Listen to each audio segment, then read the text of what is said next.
Right, let's get down to this. So, this is the game called Human Extinction, made by myself, Lance Edkins. So, we have actually got the full level set out that the player can run around, as well as having the enemies already laid out for where they'll be, the gold room, the item within the gold room set out for where it should be. Items such as leather here, which you can't really see that good at the minute, but will be changed. Items such as bombs, which are here as well. And if we can find a key, where is it? Oh, yeah, it's there. Let's turn P off. That's the key, which can be picked up to open doors. So yeah, the keys can be picked up to open doors. The bombs can be used to blast into places such as this room here that will have a breakable mesh across it, so that you can collect stuff. So that you can collect the leather, which can then help you regain health. So yeah, let's have a look around the actual level. So this is the player character. He can run around the actual level, walk up to things such as the items, etc., and pick them up. That hasn't been implemented yet. The enemies are also, once I add animation to them, I have already got the AI system set up with this one here. As you can see, I've been using a pawn sensor, so that when it senses you walk past, it moves towards you. The only thing that's stopping it from working is they haven't actually got any animation yet. So yeah, obviously the walls just need to be scaled down a little bit. Although this does create a sense of a giant room, which I quite like, and I like within it. So yeah, purple versions of this enemy represent just like a normal enemy. There are going to be different variations of them, and then this one here is the boss. Now, obviously, as you can see, it's a top-down game as well. Things such as that, as those secret rooms. There is another secret room here that I need to change. Turn that wall into a destructible mesh. I have got a door set up. It's got a pretty funky looking animation in the way that it moves. And although it's not typically how a door should move, I kind of like the way it does. Mainly because it kind of works on the game. So then if I go back up to it as well, I can press E and it'll close the door again. This is so that I can stop and fool enemies, such as ones like this. Now these, as well as this, the items that are on the floor at the minute, they won't be there to begin with.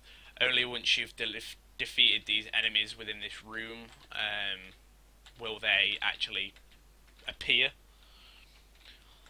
That might change. I'm not entirely sure yet. Depending on obviously how hard it is to put in and implement within the game. So, as well as this, you're probably wondering, well, how am I going to fight the enemies? Well, the enemies will be fought with this projectile system. So that when you left click and fire, it will fire a elemental projectile, which will deal a certain amount of damage to the enemy. Obviously, the aim is to not take any damage within a room or the floor if possible, and defeat the enemies. And the items will then provide different ways, different versions of the projectile. So this is more like a water projectile, either water or air. I haven't yet decided. The collision does need to be fixed on this, because obviously, as you can see, they just disappear through that. And as well as that, the gold room gold room can then only be opened with a key, which is obviously obtained by defeating the enemies within a room like this. Um, the way that as well as that, the way that the AI will navigate through the map is from if I just pause, is through the nav mesh bounds, so they know where they can move around the map. They know not to interact with items such as that. Um, when the door opens, they'll be able to obviously transverse through the door if they see the player.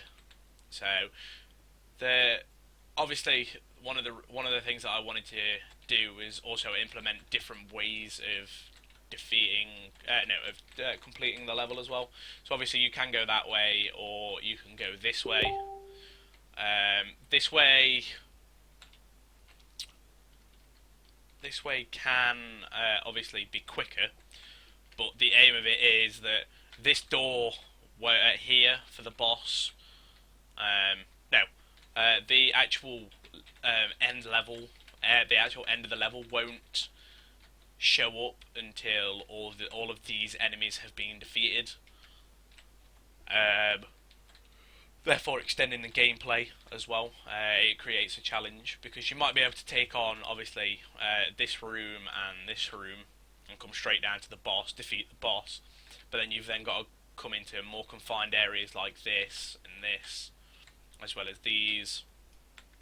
And it also just makes the player explore as well. As you can see on the side, I've obviously got all the walls and everything that I've made within 3ds Max and brought in. The same with the pickups, the enemies, etc. So yeah, other than that, what else is there really that I could talk about?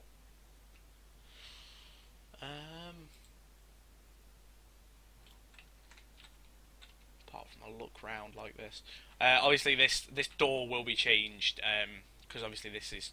I just wanted to test to see that this would work. This will be replaced by a door of my own. Yeah, here's the look into the other secret room.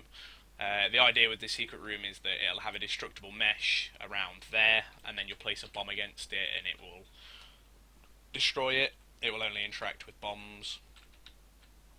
But other than that, this level is is to scale. Obviously, the walls are just a little bit taller, but it doesn't create a massive problem. Obviously, the only blind spot is there, but then it also makes the player on edge, wondering what's around each corner. So, yeah, other than that, that's pretty much everything to cover within this level. Thanks for watching, and bye.